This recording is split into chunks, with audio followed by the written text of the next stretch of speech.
Salut les parents libres. Alors aujourd'hui je vais vous présenter en fait, bon, c'est une vidéo un peu plus lifestyle par rapport à le sujet habituel. Alors là je suis le long de la Loire, je suis sur un vélo à assistance électrique et vous allez voir un vélo particulier, c'est un vélo cargo. Alors c'est pas un vélo que j'ai acheté perso, c'est un vélo que je loue à la ville d'Orléans. D'ailleurs je les remercie de louer un matériel comme ça, parce que c'est un matériel qui vaut, vous allez voir, c'est un beau vélo et ça vaut 6 000 € environ neuf. Donc c'est vraiment, il n'y a pas beaucoup de villes je pense en France qui pour l'instant font ces offres là. Et donc j'avais envie de vous faire un peu une revue de ce vélo là. Allez, à tout de suite, je descends du vélo et je vous fais une présentation. Alors en fait, voilà, je suis descendu du vélo, donc me voilà maintenant, je vais vous présenter. Alors vous voyez la capote tout au fond, donc c'est un vélo cargo, c'est-à-dire que c'est un vélo qui me permet en fait soit de transporter des marchandises à l'avant, ou soit transporter des enfants. Donc là il est en version famille, donc il permet de transporter des enfants. Alors c'est un vélo de marque, c'est une marque hollandaise. C'est un modèle qui s'appelle Urban Arrow, donc c'est le modèle Family, donc famille pour famille hein, évidemment, et qui permet en fait de transporter au maximum 2 enfants quoi. Donc j'ai découvert ça il y a peu de temps parce que je voyais dans la ville d'Orléans plein de gens se balader avec des vélos comme ça, avec des caisses avant, avec des enfants. Et moi qui ai deux enfants très jeunes, je trouvais ça génial et plus sécuritaire que finalement la petite remorque qu'on balade derrière le vélo traditionnel. Et en plus celui-ci il a l'assistance électrique. Alors je voulais vous présenter ce modèle là parce que je l'ai loué pendant 2 mois à la ville d'Orléans via son service de location longue durée de vélo. Alors on peut le louer que 2 mois, c'est court, mais comme ils ont très peu de vélos, ils en ont que 4 ou 5 je crois. Donc c'est pour que le maximum de personnes puissent tester la formule. Moi le but c'était vraiment de tester la formule. Puis le modèle aussi, s'il me convenait, j'aurais peut-être acheté le même. C'est un très bon modèle, mais pour le coup je vais probablement faire un choix différent, mais ça j'y reviendrai dans une autre vidéo quoi. Bon c'est un vélo bien entendu qui est plutôt à destination d'une utilisation urbaine en ville. Donc voilà. Donc alors je vais déjà vous présenter le cadre et la fourche. Bon déjà c'est un vélo. Alors je vais vous le montrer en même temps. Ça sera peut-être plus simple pour vous. Donc vous voyez en fait c'est un vélo qui a en fait un cadre assez robuste. Hein, vous voyez l'épaisseur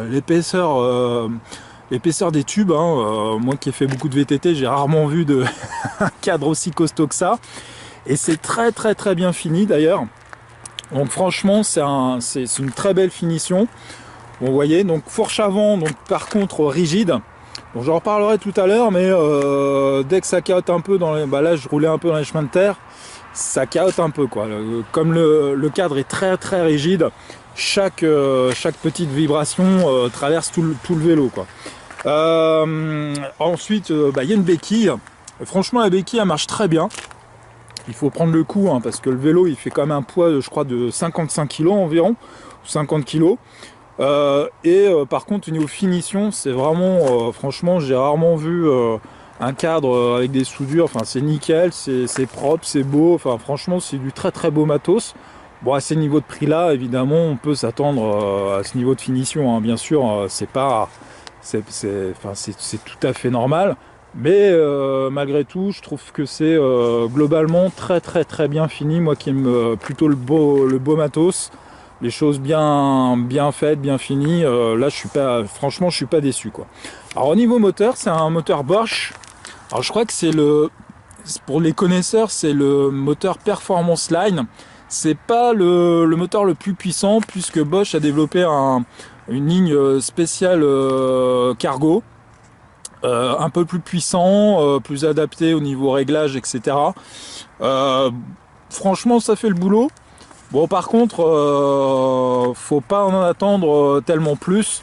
Moi, j'ai trouvé que ça manquait un peu de puissance parfois, mais globalement, franchement, ça marche très bien, quoi. Hein. C'est très fonctionnel.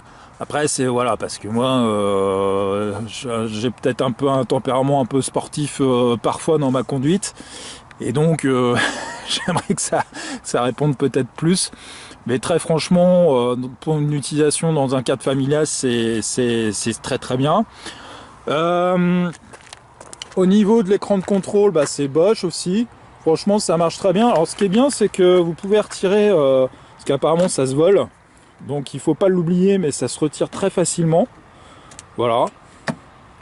Donc voilà, classique. Vous avez le petit bouton pour le phare, information, remise à zéro, marche, arrêt, voilà.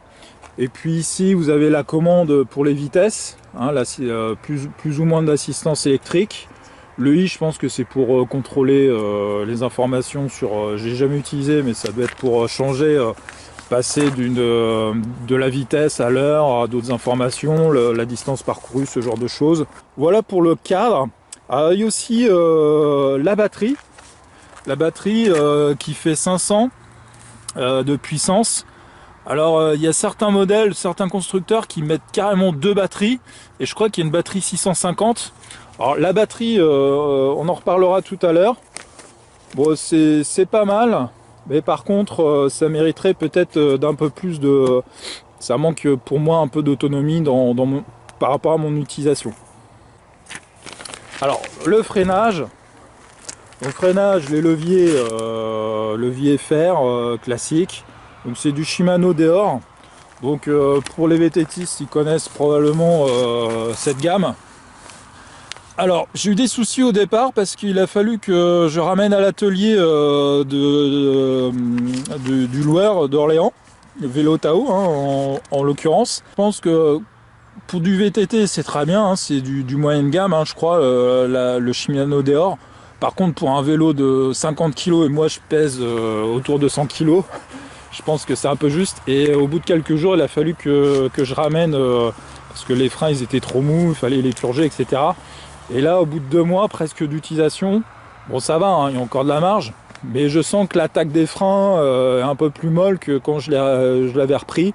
Donc je pense que en termes de freinage, je pense que ça mériterait d'avoir peut-être un équipement de freinage, des composants peut-être plus haut de gamme, plus puissants, plus endurants. Enfin je sais pas, je suis pas spécialiste en mécanique, mais à mon avis pour moi c'est un peu juste.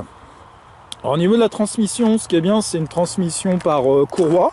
En plus, vous voyez, enfin, c'est super parce que c'est tout caréné, donc aucun entretien. Avec, alors vous voyez, en fait, c'est une poignée. C'est un peu comme sur VTT, on avait les grip shift il y a quelques années. C'est un peu pareil avec un système de moyeu à pignon, avec un système à l'intérieur qui change de vitesse et c'est variable quoi. Alors on est censé en fait changer de vitesse en pédalant. Honnêtement, moi je m'arrête de pédaler, surtout quand je monte les vitesses, parce qu'on sent quand même que ça force sur la mécanique. Honnêtement, je suis pas sûr que sur la durée, ça puisse... Enfin, je me pose des questions sur la fiabilité, quoi. Bon, par contre, vous avez arrêté de pédaler, vous changez de vitesse, c'est génial. Et puis à l'arrêt, bah, c'est génial parce que vous pouvez changer de vitesse pour que ce soit plus facile au démarrage. Donc franchement, par rapport à un système dérailleur, pour une utilisation en ville, quand on s'arrête souvent à des stops ou des feux rouges, etc., je pense que c'est quand même mieux qu'un système dérailleur. À l'utilisation, enfin moi je sais pas, je pense que j'aurais du mal à repasser un système dérailleur. Je suis allé voir des vendeurs pour acheter un vélo, ils ont essayé pour certains de me convaincre, mais quand on a goûté à ça, honnêtement, en utilisation c'est dur à mon avis de revenir en arrière. Donc fiabilité, je sais comme tout système avec plein de pignons très complexes, c'est peut-être moins fiable. Bon après ça fait quelques années que ça existe. Alors c'est la marque de la transmission, c'est Enviolo. Après vous avez une marque plus haut de gamme mais qui n'existe pas sur ce modèle là qui est Rohloff, qui est vraiment la Rolls. Mais je crois que la transmission en elle-même coûte, c'est une option qui coûte par exemple chez une marque comme Riese Müller. C'est une option qui coûte autour de 1000 ou 1500 euros. Donc il paraît que c'est génial, que c'est super fiable. Bon, quand même, pour 1500 euros, ça fait quand même pas loin du cinquième ou du quart du prix du vélo. Ça commence à piquer un peu, quoi. Quand on roule jusqu'à 25 km/h, ce qui est déjà pas mal hein, en ville, bon après on sent qu'au niveau étagement de la transmission, c'est un peu juste. Mais après c'est suffisant pour une utilisation en ville. Bon, par contre, dès que vous êtes en pleine ligne droite, un peu sur une route, on va dire plus à l'extérieur de la ville, bon, 25 km/h, c'est un peu juste et on sent que à la pédale, alors vous me direz, le vélo est tellement lourd que sans assistance électrique, parce que au-delà de 25 km/h, c'est le moteur il se coupe, hein, puisqu'après ça change de réglementation. En France, on n'a pas le droit d'avoir un vélo électrique sans permis qui roule à plus de 25 km/h. Bon, il faut savoir qu'il y a des petits malins, sur internet on peut trouver des boîtiers pour enlever cette limite, puisque le moteur est fait pour rouler au-delà de 25 km/h, donc ça pose pas de souci. Simplement, en France, il est réglé au niveau électronique pour que dès qu'on dépasse 25 km/h, ça se coupe. Alors c'est un peu frustrant, mais voilà, c'est comme ça, c'est une question de sécurité, hein, ça peut se concevoir grandement, surtout quand on transporte des enfants, quoi. Au niveau de la direction, alors vous voyez, ce qui est bien au niveau de poste du pilotage, c'est la forme du cintre qui est super. Alors, il paraît que c'est une forme à la hollandaise. Ça vous permet de... On a une posture assez droite. Et en plus, avec les petites poignées là, ergonomiques, franchement, on est super bien à la conduite. Le vélo est très bien équilibré. Et franchement, juste en frôlant les poignées, on arrive très bien à avoir le contrôle du vélo. Franchement, c'est très bien fait. Belle sonnette. Grosse, robuste, qui sonne bien. Au niveau de la direction, alors c'est une direction avec... alors il y a des directions par câble ou des directions avec des barres comme ça de fer. Donc l'avantage des câbles, c'est que ça braque plus. Donc vous voyez là, l'angle de braquage, il n'est pas énorme. Donc pour faire des demi-tours en ville, dans des endroits où c'est assez étroit, franchement, faut... Bah, si vous êtes chargé en plus, faut pas être maladroit. Donc ça, c'est un peu la limite de ce système-là. Donc après, une direction par câble, c'est aussi plus fragile. Quoique cette direction-là, en fait, j'avais mon fils, je me suis promené, je voulais faire demi-tour. J'ai retourné, j'ai buté dans un trottoir et ça a faussé en fait la direction. Il a fallu que je la fasse redresser. Donc attention à cette tringle-là, faut qu'elle soit bien renforcée. Sur ce modèle-là, à ce niveau-là, c'est encore peut-être un peu juste. Alors, passons maintenant à l'utilisation. J'en ai parlé un petit peu. Alors, au niveau de la performance moteur, moi, je trouve que c'est suffisant dans un cadre pour aller chercher les enfants, pour faire des courses en ville, etc. Bon, après, dès qu'on est un peu en côte, alors moi, ça va, je suis à Orléans, on est dans une région assez plate, etc. Mais sincèrement, s'il y a des côtes, etc., même avec l'assistance électrique, moi je trouve que le moteur il est un peu juste. Par contre nous ici ça pose, à part 2 ou 3 côtes, enfin 2-3 endroits anecdotiques, ça pose pas vraiment problème. Mais dans des régions ou dans des villes où il y a un peu plus de côtes, honnêtement moi je pense que le moteur, pour moi, enfin en tout cas pour moi avec mon poids, ça me paraît un peu limite. Sinon le moteur il marche. J'ai essayé la version au-dessus sur notre marque. Qui me paraît comme plus puissant au démarrage, ça démarre mieux et qui me paraît plus progressif. Alors je crois que c'est le Bosch Cargo Line, alors que celui-ci sur ce modèle là c'est le Performance Line qui est habituellement monté sur les vélos classiques. Le confort, j'en ai parlé, position hollandaise avec le cintre, donc le cintre caractéristique de forme. La selle, franchement nickel, selle royale.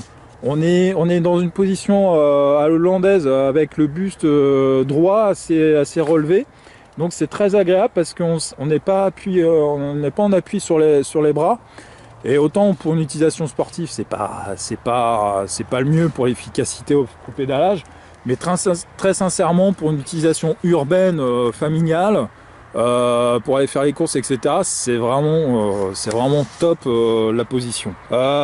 Autre élément sur le confort, j'en ai parlé, c'est le châssis rigide, donc très solide mais très rigide. Donc dès qu'il y a un trou, le vélo rebondit. Franchement, ça mériterait une tige de selle suspendue. Et il y a beaucoup de vélos cargo de ce type-là qui sont équipés de fourches avant télescopiques. On comprend pourquoi. À mon avis, c'est quasiment obligatoire, même en ville, parce qu'il y a des raccords au niveau de l'enrobage, etc. Des trous, les routes sont pas toujours bien entretenues aujourd'hui dans les villes. Donc très sincèrement, passer les trottoirs, etc. Très sincèrement, ça c'est le gros point faible au niveau du confort. c'est la rigidité du châssis, quoi. Maniabilité, donc le vélo il est très bien équilibré. Franchement, quand on roule, vous pouvez lâcher presque le guidon. Enfin, j'ai pas essayé, mais non, il est très bien équilibré. Même à l'arrêt, pour manœuvrer, il est très bien équilibré. Mais ça manque de rayon de braquage, donc c'est pas très maniable. Et en plus, le vélo il est assez long, hein, vous pouvez le voir. Donc l'empattement est long, donc pas facile à faire demi-tour avec à l'arrêt ou en pédalant. C'est un peu finalement le point faible aussi. Donc il faut faire attention. Si on a un virage serré ou s'il pleut ou enfin sur route glissante ou s'il y a des cailloux, parce que si vous tournez trop brusquement, à mon avis, vous dérapez. Moi j'ai fait un peu de VTT, donc ça va, j'arrive à un peu rattraper des situations délicates. Après, je roule pas non plus comme un fou, surtout quand j'ai mon fils à l'intérieur. Mais il faut faire attention, quoi. Il faut faire attention. Alors au niveau de l'équipement, il y a la béquille. Franchement, alors là je suis tout seul, je peux pas vous montrer comment. Franchement, elle est solide. Elle est très stable, elle marche. Un coup qu'on a pris le coup pour la mettre en place, elle est vraiment, enfin, pour moi, elle est vraiment pas mal. Au niveau sécurité, vous avez un cadenas, en fait, un espèce d'anneau. Vous voyez là, ici, il y a la clé.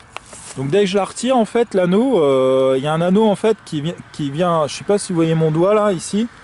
Voilà, il y a un anneau en fait qui vient fermer la roue.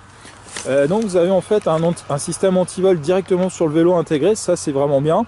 Pour protéger davantage le vélo, il faut essayer d'attacher le cadre à un point fixe dans la rue ou autre.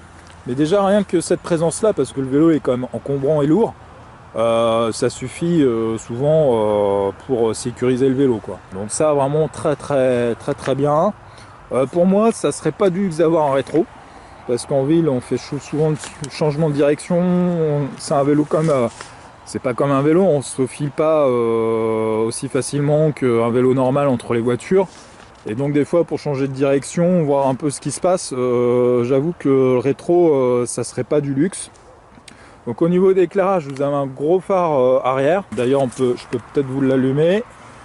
Alors vous voyez, le phare, on appuie là. Alors vous voyez peut-être pas l'écran, mais là il y a le feu rouge qui s'allumait. Donc ça c'est vraiment bien. Alors, on pourrait aller plus loin, hein, comme une voiture. Voilà, le phare avant. Avoir carrément des clignotants aussi, hein, ça pourrait être pas mal. Bon, feu arrière très bien, phare avant, honnêtement, bon ça éclaire. Bon, c'est pas ça n'a pas une portée extraordinaire, quoi. Hein, donc bon voilà, la sonnette, c'est une sonnette, elle est robuste, elle fait du bruit, donc ça c'est très bien. Bon, équipement il est très bien équipé, hein, franchement. Ce que je dis, hein, c'est vraiment du détail, hein, je chipote un peu. Alors au niveau de la caisse, je dirais que pour les enfants, vous voyez, je vais défaire, vous voyez, il suffit d'enlever les petites sangles là. Et ça ouvre la caisse, sauf que ça l'ouvre un petit peu. Alors, je sais pas si vous allez voir. Voilà, ça l'ouvre comme ça. L'accès est pas terrible parce que la caisse elle est quand même assez haute. J'ai pas mon fils là, je peux pas vous faire voir. Et en plus la capote, se relève un peu, mais c'est pas génial. Et honnêtement, mon fils, il est assez grimpeur, il arrive à grimper, mais c'est pas terrible. Il est obligé bon, voilà. Par contre, les parois sont assez hautes et l'avantage de ça, quand même, c'est au niveau sécurité, quoi. C'est vrai que moi, mon fils, il a tendance à faire un peu n'importe quoi. Et ça, c'est le point d'accès qui est faible. En fait, on le trouve en point fort un coup qu'on est en route sur le plan sécuritaire. Parce que avoir des parois assez hautes, ça rassure les parents. Puis même lui, je pense qu'il se sent à l'aise. Il n'a pas peur du tout dans le vélo, quoi. Donc ça, c'est... Voilà. Bon, par contre, la capote, elle est bien. Moi, je trouve qu'elle se relève pas assez haut pour l'accès, vous voyez, hein, c'est un peu limite. Par contre, elle est, au niveau d'étanchéité, elle est très bien pensée. Vous voyez, là, vous avez une espèce de moustiquaire. Quand il pleut, vous pouvez rabattre ça pour que ce soit totalement étanche. Moi, j'ai déjà roulé quand il y avait un peu de pluie avec mon fils. Bon, lui, il était protégé, il n'y a pas de souci. À l'intérieur, vous voyez, vous avez même un petit tapis au fond du sol.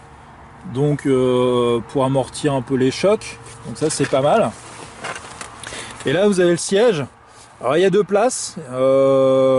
Par contre je trouve que le système d'attache il est pas terrible hein, au niveau des... Ces 2 petites sangles et puis le système d'attache des ceintures de sécurité est vraiment pas pratique. D'ailleurs je l'ai attaché je crois une fois, je l'ai jamais attaché à nouveau parce que c'est vraiment pas pratique. Alors autre point sur la capote, on appelle ça une canopie quoi. Je sais pas pourquoi vous trouvez ce terme canopie. Voilà, on appelle ça comme ça. Alors en fait c'est 2 tringles en fait, vous voyez ici il y a 2 tringles qui traversent là et qui sont en fait, il y a un système, il y a un trou et donc en fait la tringle vient s'enfiler dans le trou. Il suffit en fait de tirer en fait je vais pas vous montrer là parce que je peux pas me filmer en train de la retirer, mais très franchement c'est très facile à retirer et à mettre en vraiment en 30 secondes c'est fait quoi. Donc ça c'est vraiment super. Alors qu'est-ce que je pense de ce vélo? Alors pour moi c'est un très bon vélo. Par contre, est-ce que je l'achèterai ou pas? Très sincèrement, j'ai décidé de ne pas acheter ce modèle, alors que j'aurais très bien pu, hein, puisque je l'ai eu en test pendant presque 2 mois là. Surtout pour une question de confort, qui n'est pas de fourche avant télescopique. Alors qu'ils ont un modèle pro où il y a un plateau pour les professionnels qui est équipé avec la fourche, avec la fourche télescopique. Et le modèle famille, ils ont décidé de ne pas le proposer, en tout cas en version de base avec la fourche télescopique, et je pense que ça c'est une erreur. Deuxième point qui me fait tiquer, c'est aussi peut-être le moteur, mais ça honnêtement, si le confort était là, je pourrais pu faire abstraction, mais pour moi c'est un autre point faible du vélo. Bon par contre après c'est un vélo qui l'équipement il est complet. La position de conduite au pédalage elle est vraiment très bien. Il est bien équipé. Bon, j'en ai pas trop parlé, mais la batterie, moi je vais. Alors, quelle utilisation que j'en fais? J'emmène mon fils à l'école avec. L'école en vélo, elle est à quoi? 2 minutes de mon domicile. Et après, j'ai un quart d'heure de route pour aller au boulot, quoi. Donc voilà mon utilisation, c'est pour éviter de prendre la voiture, éviter les bouchons. Et puis je le prends aussi pas mal pour faire des petites courses, aller chercher du pain, aller rapidement en ville, etc. Donc vraiment ça m'évite de prendre la voiture et ça me fait faire des économies de carburant, puis voilà, de stress. Moi j'habite près du centre-ville d'Orléans, donc trouver une place, etc. De parking avec une voiture c'est toujours compliqué dans les grandes villes. Donc là avec ça c'est vraiment génial. Donc là pour moi la batterie ça dure 2-3 jours, c'est un peu juste. J'aurais bien aimé tenir la semaine de travail avec 5 jours, mais honnêtement 5 jours non, ça le fait pas. Bon, le confort j'en ai parlé, maniabilité, bon c'est vrai qu'il est un peu long, il est pas très maniable. Bon ça moi ça me gêne pas vraiment, même si c'est bon voilà, il faut faire un peu de manœuvre. Bon honnêtement voilà, ça se fait aussi, hein, c'est pas non plus rédhibitoire. Donc franchement c'est un très bon vélo. Mais pour moi la fourche avant qui n'est pas télescopique c'est vraiment dommage. Je sais pas si la marque, j'ai regardé sur le site, j'ai pas l'impression qu'ils le proposent en option. Mais pour moi c'est quasiment obligatoire dessus. Et donc voilà. Alors c'est un bon cargo quand même, c'est un bon vélo pour un usage vraiment 100% ville. Après, dès qu'on roule, comme vous l'avez vu au départ, un peu sur du chemin de terre comme ici, là c'est très roulant, ça va encore, mais dès qu'il y a un peu de bosse, de trous, etc., ça devient vite cassant. Et si vous avez un enfant dans la caisse, bah lui il saute, alors ça le fait rigoler, c'est pas très confortable pour lui. Et si vous avez des sacs, des affaires dans la caisse, bah tout saute, etc., ça fait gling gling gling. Bah c'est pas ça manque de douceur au niveau confort d'amortissement. Voilà. Alors est-ce que je le recommande? Ça reste un bon vélo, oui. Si vous en faites une utilisation vraiment famille 100% ville, ça peut être quand même une bonne solution. Si vous êtes voilà, si vous voulez pas rouler trop vite, si vous roulez entre 15-20 km/h, je pense que ça reste un bon vélo. Par contre, si vous voulez un peu plus appuyer sur la pédale, etc., et puis rouler dans un terrain un peu plus cassant, avoir une utilisation plus polyvalente, je pense pas que ce soit forcément le bon vélo. Donc, donc voilà pour cet essai. Enfin, franchement, moi, ça a été une très bonne expérience. Ça m'a permis de tester le concept et je vais probablement investir, mais pas dans ce modèle-là, un autre modèle. Mais ça fera l'objet d'une autre vidéo. Voilà pour cet essai, j'espère que ça vous a plu. Je vous reparlerai sûrement du vélo cargo si ça vous plaît. Donc mettez-moi un petit pouce pour savoir si c'est quelque chose qui peut vous intéresser.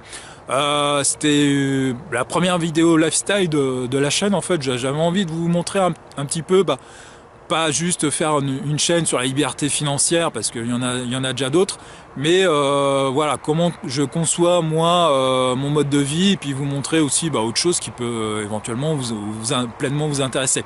Voilà, écoutez, je vous dis à très bientôt pour une vidéo et surtout gardez votre esprit libre. Allez, salut!